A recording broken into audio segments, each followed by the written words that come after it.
అందరికీ నమస్కారం. నేను మీ బీసీ రెడ్డి. ఈరోజు జగన్మోహన్ రెడ్డి గారి సమావేశం ఐపాక్తో జరిగింది కదా.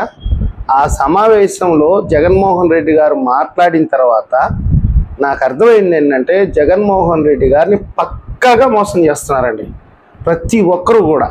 ఆయన ఏదైతే ఆ సలహాదారులను నియమించుకున్నారో వాళ్ళు కానీ, కొంతమంది అధికారులు కానీ, వ్యూహకర్తలు కానీ, అంటే ఈ ఐపాక్ టీం కానీ, తర్వాత వచ్చి కొంతమంది అనలిస్టులు.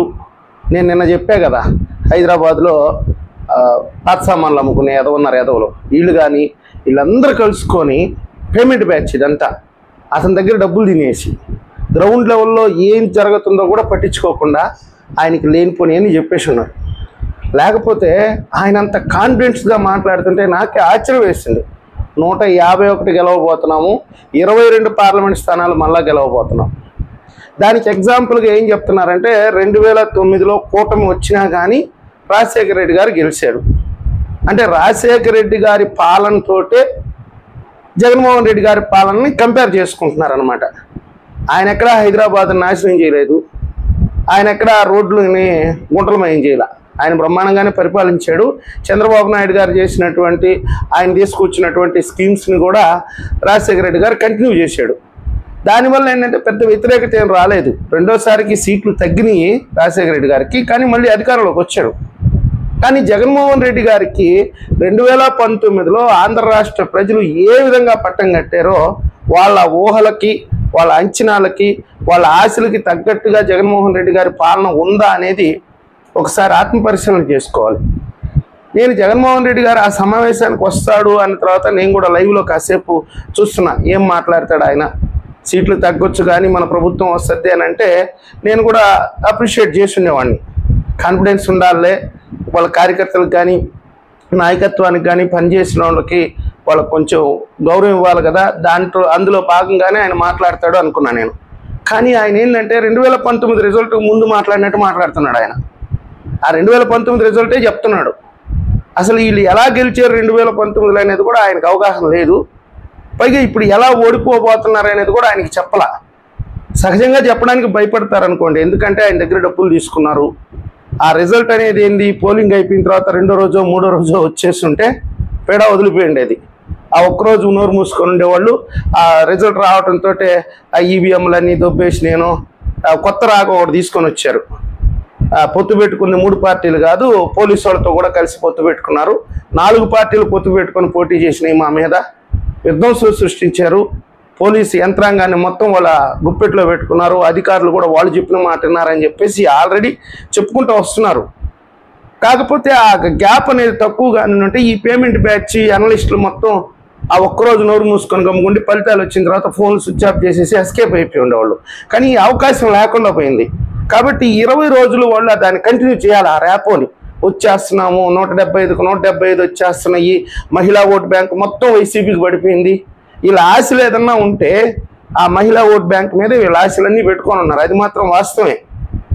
మాకు కూడా నిన్న మొన్నటి వరకు కరెక్ట్ అయిన డేటా రాక ఆ మహిళా ఓటు బ్యాంకులో ఏదన్నా 60% వైసీపీకి పడిందేమో, లేకపోతే 50% పడిందేమో అని మేమైతే చాలా లెక్కలు కట్టుకుంటా ఉన్నాం. కానీ ఇప్పుడు ఆఫ్టర్ పోలింగ్ తర్వాత మేము కొంచెం గ్రామాల్లో తిరుగుతా, మహిళలతో మాట్లాడుతా, తల్లి మీ కాళ్ళు పట్టుకుంటాం, చేతులు పట్టుకుంటాం, చెప్పండి అసలు మీరు ఎవరికి ఓటేశారంటే వాళ్ళు చెప్పడం ఏంటంటే, బుద్ధి జ్ఞానం ఉన్నోళ్ళు ఎవరన్నా వైసీపీకి మళ్ళీ ఓటేస్తారా?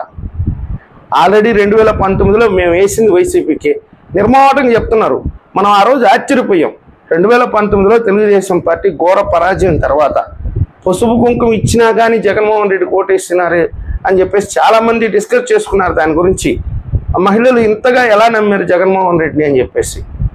కానీ ఆ తర్వాత వాళ్ళు 1 సంవత్సరం తర్వాత తెలుసుకున్నారు, మనకు కూడా అర్థమైంది ఈ ఎన్నికల్లో ఏమన్నా ఈ స్కీమ్స్ ఏమన్నా పనిచేస్తాయేమో, అంటే అన్ని వర్గాల మహిళలకి ఏదో స్కీమ్ వర్తిస్తుందేమో. అంటే వాళ్ళు కూడా ఎక్కడ చెప్పలేదు కదా, మనం అనుకున్నాం అందరికీ డబ్బులు పడిపోతున్నాయి కదా అని. మేము నిన్న మొన్న కొన్ని గ్రామాల్లో తిరిగి కొంతమంది మహిళలతో మాట్లాడితే పల్లెటూరులోనే వాళ్ళు చెప్పేది ఏంటంటే, మాకే వచ్చింది స్కీము, ఓ 10 మందిలో ఒకరికి ఇచ్చాడు, ఆ ఒకదాన్ని డబ్బు కొట్టుకున్నాడు. మరీ ముఖ్యంగా డ్వాక్రా మహిళలు అయితే వాళ్ళు చాలా బాధపడుతున్నారు. అసలు మేమేదో ఒక పొదుపు పెట్టుకున్నాము, దాచుకున్నాము, లోన్లు వచ్చాయి, అదేదో గుట్టు చప్పుడు కాకుండా కట్టుకునే వాళ్ళమి, ఈరోజు ఏంది ఒక ఎమ్మెల్యే వస్తున్నాడంటే మమ్మల్ని బెదిరించేది ఏంది, మీరు రాండి ఎమ్మెల్యే మీటింగ్ అనేది ఏంది. మాలో కొంతమంది బయట పని చేసుకునే వాళ్ళు ఉంటారు, ఇంట్లో నుంచి బయటికి వచ్చేవాళ్ళు కాదు, కొంతమంది ఇంట్లోనే ఉంటారు కదా. అట్లా మమ్మల్ని అన్ని రకాలుగా ఇబ్బంది పెట్టారండి. మేము ఎందుకు వేస్తాం జగన్మోహన్ రెడ్డికి? దాదాపుగా 95% మేము టీడీపీకే ఓటేసామని వాళ్ళు పక్కాగా బహిరంగంగా చెప్తున్నారు. బిఫోర్ పోలింగ్ వాళ్ళు ఏం చెప్పలే, సైలెంట్గా ఉన్నారు. ఎందుకంటే ఎన్నెన్నో మహిళలే కదా, ఎందుకు ఈ విషయాలను బయట చెప్తామని వాళ్ళు ఏదో సైలెంట్గా ఉన్నట్టున్నారు. కానీ ఇక్కడ విచిత్రమైన సంఘటన ఏంటంటే, అంత బాహటంగా చెప్తున్నాడు జగన్మోహన్ రెడ్డి అంటే ఆయన ఏ మేరకు వీళ్ళు మోసం చేశారు. నాకు తెలిసి ఆయన నా దగ్గర మొబైల్ లేదు, అసలు ఫోన్ నెంబరే లేదంటున్నాడు. ఈయనకి నిద్రలేసి ఆ సాక్షి టీవీ చూపించుంటారు. ఇంకేదైనా చెప్పుంటే ఆ తెలకపల్లి రవిచేతనం, ఆ కేఎస్ ప్రసాద్ ఉన్నాడు, గడ్డం వేసుకొని ఉంటాడు. ఒక్క చిన్నపిల్లకాయలకు చూపించబోకండి, ఆ వీడియోలు భయపడతారు.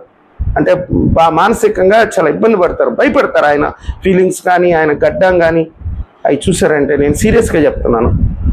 కాబట్టి ఏంటంటే ఇలాంటి వాళ్ళ అనలిస్ట్ అంతా చూపించేసి మనం గెలుస్తున్నాం సార్, అభ్యంతరం అనేది అసలు తెలుగుదేశం పార్టీ గ్రౌండ్ లెవెల్లో ఏం లేదు. మహిళలు, వృద్ధులు, యువకులు 18 సంవత్సరాలు నిండకుండానే మనకు ఓటు కోసం వచ్చి ఎగబడి వేసేసారు సార్, ఇతర రాష్ట్రాల నుంచి కూడా. అంటే 2019లో వాళ్ళకే షాక్ ఇచ్చిందనమాట ఆ ఫలితాలు. ఆ విధంగా వాళ్ళు ఏంటంటే ఆయనకి చెప్పుంటారు, ఆయన కూడా ఇదే నిజం అనుకొని మాట్లాడి ఉంటాడు. కానీ నాకైతే చాలా బాధ వేస్తుంది. మీరు అనొచ్చు, మీరు కూడా పేమెంట్ తీసుకొని చంద్రబాబు నాయుడు మోసం చేస్తున్నారేమో, వాళ్ళు పేమెంట్ తీసుకొని జగన్మోహన్ రెడ్డిని మోసం చేశారు, కానీ మీరు కూడా చంద్రబాబు నాయుడు ఏమన్నా పేమెంట్ తీసుకొని మోసం చేస్తున్నారేమోనని. ఇక్కడ మీరు ఒక విషయాన్ని అర్థం చేసుకోండి. తెలుగుదేశం పార్టీకి కానీ జనసేనకు కానీ పనిచేయాలంటే ఎవడికి జిలపెడితే వాడు గిక్కోవడమే అంతే. పార్టీ ఆఫీసుల నుంచో నాయకుల నుంచో ఎలాంటివి ఉండవు. మీరు కావాల్సి ఉంటే టీడీపీలో మీ ఫ్రెండ్స్ కూడా ఉంటారు, జనసేనలో కూడా మీ ఫ్రెండ్స్ ఉంటారు. ఒకవేళ మనం తెలుగుదేశం పార్టీ జనసేనకి ఏదైనా సపోర్ట్ చేయాలంటే స్వచ్ఛందంగా చేసుకోవాల్సిందే.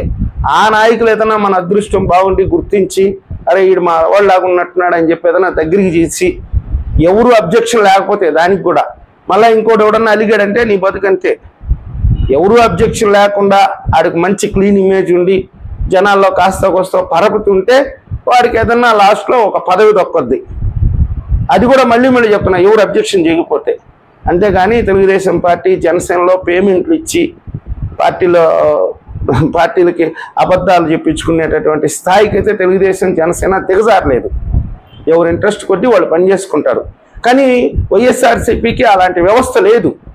ఎందుకు లేదు ఆ వ్యవస్థ అంటే, అది నిన్నమన్నట్టు పుట్టిన పార్టీ, 12 సంవత్సరాల నాటి పార్టీ, దానికి ఇంకా డెవలప్మెంట్ కావాలి. కాబట్టి ఇలాంటి పేమెంట్ ఆర్టిస్టులు అవసరం అనేది వైఎస్ఆర్సీపీకి ఉంది.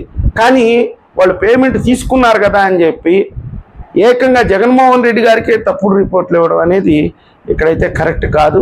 సరే, ఏం జరగద్దో, వాళ్ళ భవిష్యత్తు ఎలా ఉంటుందో కూడా మనం కొద్ది కాలం వేసి చూడాల్సిందే. ఈ వీడియో మీకు నచ్చినట్టయితే లైక్ చేయండి, సబ్స్క్రైబ్ చేయండి. ధన్యవాదాలు.